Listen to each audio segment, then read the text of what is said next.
네가 내 딸 출처를 따졌다고? 그 입으로 오늘 밤 무슨 소리를 하게 될지 내가 상상도 못할 텐데. 고성이가 그렇게 중얼거렸는데요. 한 글자 한 글자 꾹꾹 눌러 담긴 그 말투만으로도 결말은 이미 반쯤 정해진 느낌이었어요. 지은호를 두고 핏줄도 모르는 주제라고 떠벌렸다는 강호의 소식이 성희에게 전해진 순간 성희는 피 한 방울 섞이지 않은 키우는 정을 모욕한 게 아니라 자신의 비밀스런 자존심을 짓밟았다고 받아들였거든요. 버린 건 나였지만 나처부를 권리는 누구에게도 없어라는 식으로요. 문제의 발단은 별것 아니었는데요. 강호는 또다시 돈을 구하러 다니다가 이번에는 청춘포차 프랜차이즈 설명을 듣고 마음이 홀랑 넘어갔습니다. 2천만 원이면 된다던데요. 늘 그래왔듯이 시작은 번지르르 했고 뒷감당은 항상 남의 몫으로 남겨두는 방식이었죠. 순이는 막아서려 했지만 강호는 순이의 식당 계약서 사본까지 훔쳐서 담보처럼 들고 나갔습니다. 밤이 깊어갈수록 술 기우는 핑계를 더 단단하게 만들었고 결국 강호는 사채업자 박두식을 찾아가 그 여자 인테리어 한다. 돈 잘 번다. 주소랑 번호 여기 오라며 지은호를 내밀었어요.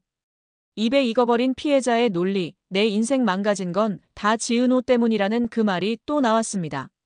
그 시각 지은호는 아무것도 모른 채 도면을 붙들고 있었는데요.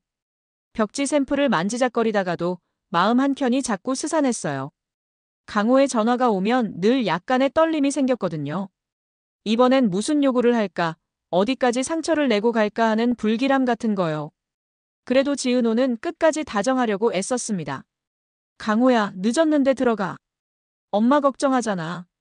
그러면 돌아오는 답은 늘 비슷했죠. 엄마. 내가 무슨 엄마 타령이야. 너 출처나 밝히고 말해. 그 말투가 마음을 푹 하고 찍어 누르는 순간 숨이 잠깐 멎는 것 같더라고요. 성희의 정보망은 생각보다 촘촘했습니다. 재단 비서라인은 누가, 어디서, 누구를 건드리는지를 추적하는데 익숙했거든요. 특히 요즘 들어 성희가 지은호 것만 나오면 눈빛이 달라졌다는 걸 다 알고 있었고요. 보고는 간단했지만 치명적이었어요. 동대문, 박두식, 이천, 담보, 그리고 지은호. 성희는 고개를 아주 천천히 끄덕였습니다. 알겠어요. 이건 내가 할게요. 누가 했는지, 누가 지시했는지 누구도 몰라야 하고요.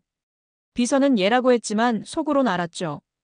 이건 이사장의 권한이 아니라 한 여자의 본능으로 움직이는 거니라고요. 다음 날 오후, 박두식 사무실. 누군가가 조용히 들어와 앉았는데 그 사람은 인사를 하지도 명함을 내밀지도 않았습니다. 대신 가방에서 도톰한 봉투 하나를 꺼내 테이블에 툭 올려놓았죠. 원금 2배. 조건은 간단해요. 지금부터 강호는 당신들 고객이 아니라 당신들이 교육해야 할 대상이에요.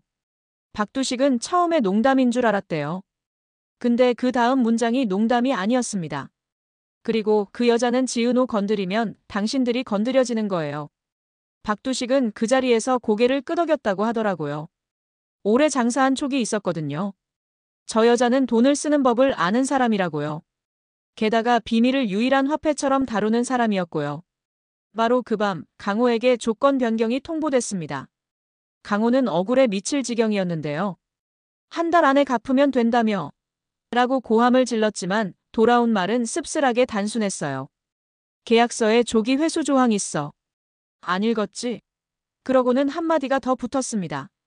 은호. 그 사람은 이제 우리 쪽 보호 대상이야. 다시 입에 올리면 너만 입을 못 다물게 될걸. 그 밤에 강호는 처음으로 두려움과 수치가 동시에 얼굴에 뜨는 걸 느꼈답니다. 누나라고 부르지도 않았던 사람을 빌미로 삼아 돈을 땡겨온 자신.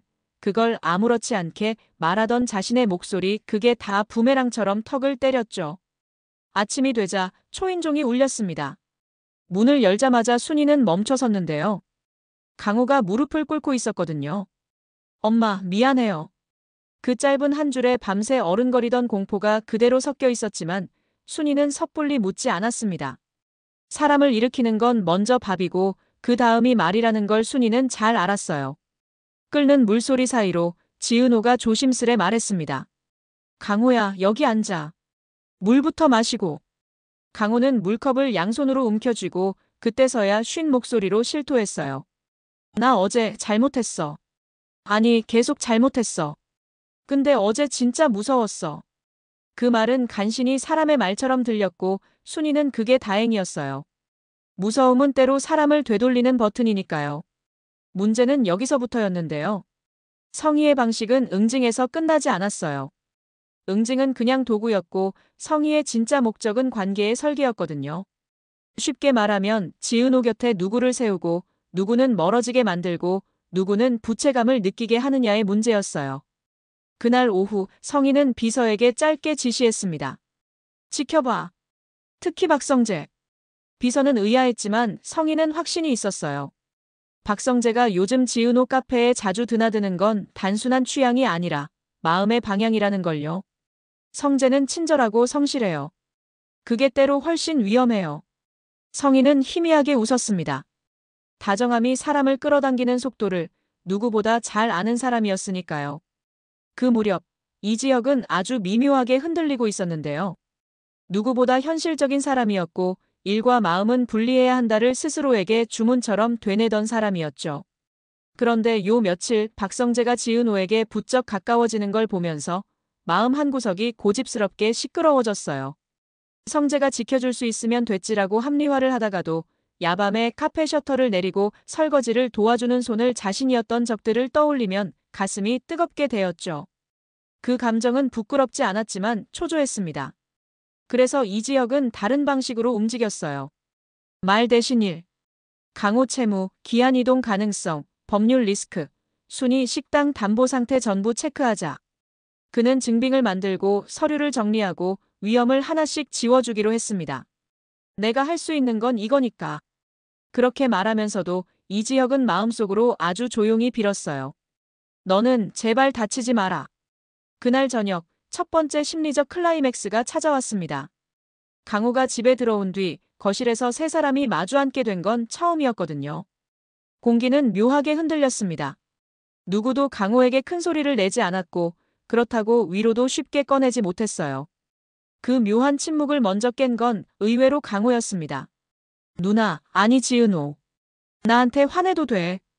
근데 나 이번엔 무서워서가 아니라 진짜 미안해서 빌게. 그 말은 서툴렀지만 오래 묶여있던 끈이 툭 끊어지는 소리 같았어요. 지은호는 긴 숨을 내쉬고 고개를 끄덕였고 순이는 그걸로 충분하다는 표정을 지었습니다. 그래, 여기까지 왔으니 이제는 정리하자. 네 사람의 침묵 사이에 그런 합의가 슬며시 내려앉았습니다. 두 번째 클라이맥스는 성희와 강호의 1대1이었는데요. 장소는 평범한 상담실이었지만 공기의 밀도는 평범하지 않았습니다. 성희는 천천히 물었습니다. 내가 어제 무릎 꿇고 울었다고? 알겠어. 무서웠겠지. 하지만 기억해. 그 무서움은 내가 만든 거야. 강호는 눈을 피했어요. 성희는 목소리를 낮추되 어딘가 단단하게 눌렀습니다. 그리고 한 번 더. 출처라는 말. 그 말 한 번 더 입 밖으로 꺼내면 너한텐 세상이 얼마나 좁아지는지 직접 보여줄 거야. 문장을 툭 던져놓고 성희는 마지막으로 덧붙였어요. 지은호는 내 딸이야. 피 때문이 아니라 내가 그렇게 정했으니까. 그 선언 앞에 내 얕은 핏줄 농담은 아무 힘이 없어. 그건 협박이자 예고였고 동시에 이상한 보호의 언어였는데요. 강호는 그 순간 알았어요. 이 사람은 무서움보다 더 무서운 확신으로 움직인다고요. 문제의 균열은 엉뚱한 쪽에서 났습니다. 사진 한 장 때문이었는데요. 며칠 전 지은호가 과로로 쓰러졌을 때 박성재가 등을 내주어 집까지 업고 갔던 장면이 누군가의 휴대폰에 찍혀서 성희의 책상 위로 올라왔습니다. 비서는 말끝을 흐리며 저 두 분 사이가 조금이라고 했고 성희는 그 사진을 오래, 아주 오래 들여다봤어요. 사진 속 박성재의 표정은 진지했고 지은호의 손끝은 옷깃을 꼭 잡고 있었죠. 성희는 한숨을 쉬면서도 기이하게 마음이 흔들렸습니다. 안전하면 됐지. 이성은 그렇게 말했는데 속내의 어딘가가 시근거리며 반박했어요. 아니, 안전만으로는 부족해. 그건 모성의 질투였고 소유의 불안이었고 동시에 권력으로도 해결되지 않는 어떤 감정의 이름이었어요. 그때 박성재가 조심히 말을 꺼냈어요. 어머니, 전성희는 엄지로 잠깐 제지하며 부드럽게 웃었습니다. 성재, 내가 어떤 사람인지 나는 다 알아. 지은호를 존중할 거잖아. 다만 내 아들이라는 이유로 내가 누릴 수 있는 안전지대가 어디까지인지 너도 선을 알아야 해. 그 말은 경고이자 허가였고 박성재는 고개를 숙이며 알겠습니다라고 했습니다. 각자의 마음은 전보다 더 복잡해졌습니다. 강호는 방에 들어가 문고리를 잡고 한참이나 서 있었고 그러다 불을 껐습니다. 그게 사는데 처음으로 필요한 최소한의 예의 같았거든요. 순이는 설거지를 하다가 말없이 멈춰서서 젖은 손으로 이마를 훔쳤어요. 사람은 밥으로 세운다는 자기 원칙이 오늘은 조금 버거웠지만 그래도 맞는 말이라는 확신은 변하지 않았습니다. 지은호는 방으로 들어가며 휴대폰을 들여다봤어요. 고맙다라는 문자를 누구에게 보낼지 잠깐 망설였죠. 박성재일까, 이지혁일까? 결국 그 문자는 보내지 않았습니다. 대신 노트 앱을 열고 새로운 프로젝트 메모를 만들었어요. 제목은 내 편의 구조. 사람에게 기댈 수 있지만 스스로 서 있을 줄도 알아야 한다는 메모가 길게 이어졌습니다. 그리고 성희. 창가에 서서 도시의 불빛을 내려다보던 성희는 속으로 계산을 다시 굴렸습니다. 강호 라인은 정리됐어. 박두식은 입 다물었고. 다음은 그녀의 생각은 자연스레 관계의 설계로 향했어요. 지은호의 곁에 둘 사람과 세울 경계. 박성재의 다정함은 검증이 필요했고 이지혁의 책임감은 때로 잔인할 정도로 정직했죠. 둘 중 누가 내 딸을 덜 아프게 할까? 성희는 자신에게 그렇게 질문하면서도 깨닫고 있었어요. 이건 엄마의 질문이면서 동시에 권력을 가진 사람의 질문이라는 걸요. 그래서 마지막 한 줄은 스스로에게 경고처럼 붙였어요. 넘어서는 순간 내가 지키려던 걸 내가 먼저 망가뜨린다. 다음 날 아침 지은호는 카페를 열면서 작은 변화를 줬습니다. 주문대 앞에 손으로 쓴 문구를 붙였거든요. 오늘도 내 편부터 챙길게요. 손님들은 그냥 예쁜 문구라고 웃었지만 지은호에게 그건 서약이었어요. 내 편은 엄마 순이고 나 자신이고 그리고 나에게 선을 지켜준 사람들 이지혁과 박성재라는 뜻이었죠. 첫 손님으로 들어온 건 이지혁이었습니다. 그는 늘 그렇듯 뜨겁지 않은 다정함으로 물었습니다. 오늘은 단 걸로? 지은호는 고개를 끄덕였고 이어 들어온 박성재가 그럼 나는 쓴 걸로라고 받아쳤어요.